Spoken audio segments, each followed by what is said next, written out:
തൃശ്ശൂരിലേക്ക് കൂടി പോകുമ്പോൾ തൃശ്ശൂരിൽ നിന്നും തിയോഫിൻ ചേരുകയാണ്. തിയോഫിൻ, ജില്ലയിലും കനത്ത മഴയാണോ തുടരുന്നത്?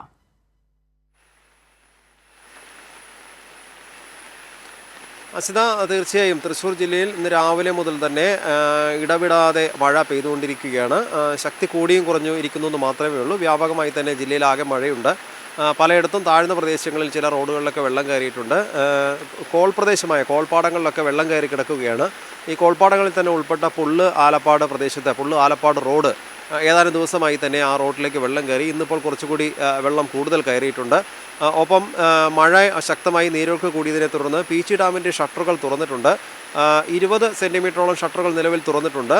നാളെ രാവിലെ വീണ്ടും ഷട്ടറുകൾ കുറച്ചുകൂടി കൂടുതൽ ഉയർത്തുമെന്നാണ് അറിയിച്ചിട്ടുള്ളത്. ഒരു 10 സെൻറ്റിമീറ്റർ കൂടി ഘട്ടം ഘട്ടമായി നാളെ ഷട്ടറുകൾ ഉയർത്തുമെന്നാണ് ഏറ്റവും പുതിയ വിവരം. അങ്ങനെ 10 സെൻറ്റിമീറ്റർ കൂടി ആകുമ്പോൾ 30 സെൻറ്റിമീറ്ററോളം ഷട്ടറുകൾ ഉയരും.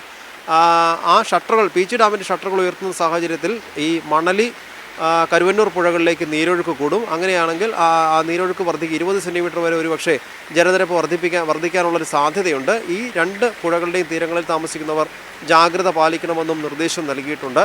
ഇന്ന് രാവിലെ ഇരിങ്ങാലക്കുടയ്ക്ക് സമീപം പടിയൂർ പ്രദേശത്ത് മിന്നൽ ചുഴലി ഉണ്ടായിരുന്നു. മിന്നൽ ചുഴലിയിൽ ഒരുപാട് സ്ഥലത്ത് മരങ്ങൾ കടപുഴകി വീണു. ഒരു വീടിൻ്റെ മേൽക്കൂര, ഷീറ്റിട്ട മേൽക്കൂര, ആ മേൽക്കൂര അങ്ങനെ തന്നെ പറന്നു പോവുകയുണ്ടായി.